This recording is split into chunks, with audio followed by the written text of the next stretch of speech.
Publisher journey tip of the day. This is a tip for a lot of publishers, I would say. People are scaling their business, especially those who are using AI, so you're able to create more books than the typical author or publisher out there. Is aim to discover one topic a day.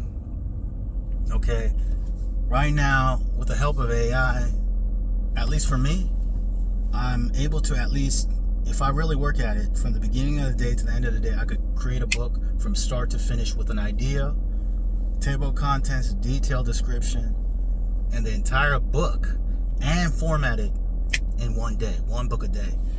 But there's also extra time I need in terms of, searching for the right topic, going back and forth with my designer, finding the image. So it could take some time, sometimes more than a day.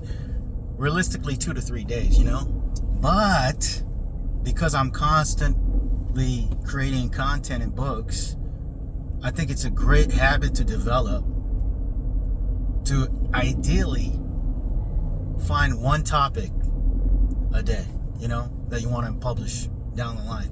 Like for me, I'm a publisher for all topics from A to Z. For technically, I could publish everything. But for me right now, I'm trying to focus on a type of topic I specialize in, which is unique topics. Those have less competition, so it's easier to rank, and for my opinion, easier to have some initial success from the get-go, because there's less competition, and the competitors, they do less ads, so it's easier to just make some sales off the bat, So what I'm trying to do is find one topic a day, for those type of topics.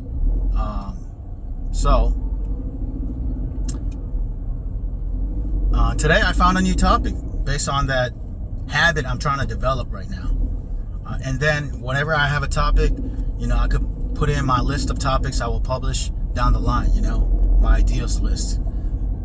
That's just one approach to do it, Sometimes it's good to have a plan, to plan out your 50 to 100 books. That's possible too. But if you want to go into topics that are going to be profitable, it's not going to be any topic. It has to have a certain formula, a certain amount of, like some people say, the BSR, the best-selling rank, has to be a certain number and below, 50,000 and less. On top of that, for the top 10 competitors that show up organically for that key term. And on top of that, the books have to have about, generally speaking, some say 1,000 books or less. Because if it's over 10,000, let's say it's 10,000 competitors, it's very hard to make sales from that. So instead of just doing just any shotgun approach, I do the shotgun approach, but I'm doing it more precise now. I don't want to just go for any topic. I will over time, but I'd rather go for the profitable topics, and the type of topics that are profitable for me are the unique topics. So with that in mind, you could have a whole list of topics right there. If you search for Wikipedia and type in hobbies, Wikipedia has a page of hobbies from A to Z. You can go down the entire line, but if you want to be more precise, focus on the most likely to succeed type of topics, then you want to develop a habit of looking at topics, but boom, that stand out. And also verify it has a Wikipedia page to make sure that topic has a demand, is in demand, because Wikipedia only creates pages that have an audience or a demand or people are searching for. On top of that, make sure it has 1,000 competitors or less on Amazon search for those books. For me, I like to go with less competitors, like 100 or less, 200 or less, because I like to have really unique topics. That's just my preference. Everyone has a different type of preference, but that's my style. So anyhow, and on top of whatever you're doing as a publisher, for me, I'm just doing what I'm doing, working on a current book right now, okay? But while I'm doing it, I'm also looking for another topic that I want to find, at least one topic.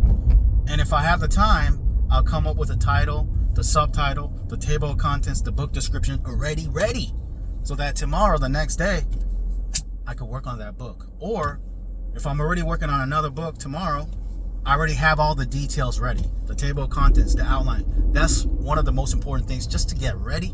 So based on the best TOC I have, I could create the content a lot easier and faster. And then you rinse and repeat every day. Make it a habit to find a new golden niche. The riches are in the niches, they say, as best as possible. And just rinse and repeat, you know. And after I do all the unique topics out there, then I'll go into the other topics, you know, such as my bestsellers.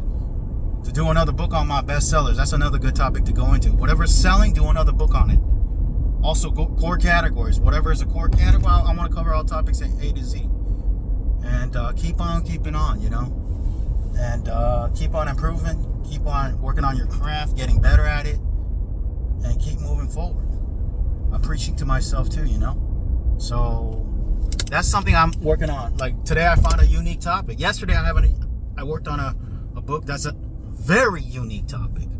You'll see, okay?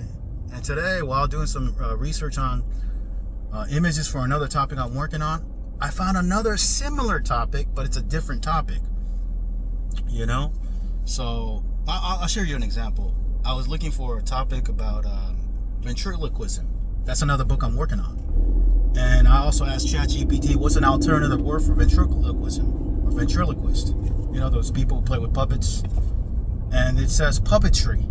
So I searched for puppetry. And puppetry is technically a different hobby. It's like playing with the puppets, but with a string. Instead of putting the puppet in your hand and playing with it, you know, and acting and being a stand-up comedian. So puppetry, that's another topic I discovered today. So there's so many ways to find topics in your everyday life. And while I'm looking for an image for my current topic, I found another potential topic, you know, puppetry. So, yeah. And I look for Amazon research. How many books are there about puppetry or whatnot?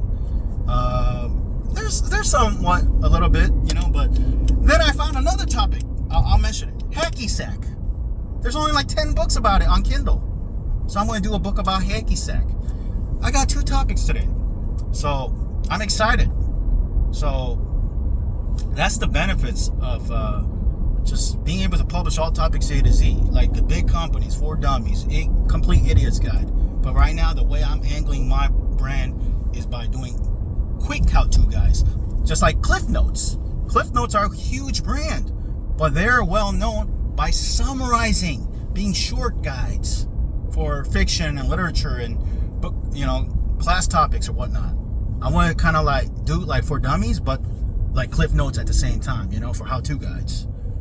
So it's short how-to guides. I'm able to create it quickly. All topics A to Z. On top of that, it's easier to make. On top of that, I can go into unique topics, not just general topics that the big competitors are going into. You know, so find out your own brand at the end of the day. Create. How do you do that? You're not going to know your complete vision right now. But just take one step at a time, and over time, you're going to be able to modify your angle. I'm not telling you to copy my brand. Figure out your own brand one step at a time. Some people are not into how-to books. Some people are into fiction. Okay, that's okay. But be the best independent fiction publisher you can be for the type of topics that you like to do. You know what I mean? So that's it for right now. Thanks for watching. I gotta go. If you want to learn how to build your publishing business, whether it's fiction or nonfiction, because I do have experience publishing both type of topics, click the link below the video. Check out my resources. And if you want to check out my books on all topics from A to Z, quick how-to guys on all topics from A to Z, visit howexpert.com. And How Expert books on all the platforms like Amazon, Barnes & Noble, Google, Kobo, Apple, and so forth. Thanks for watching. I gotta go. Talk to you soon. Take care. Bye.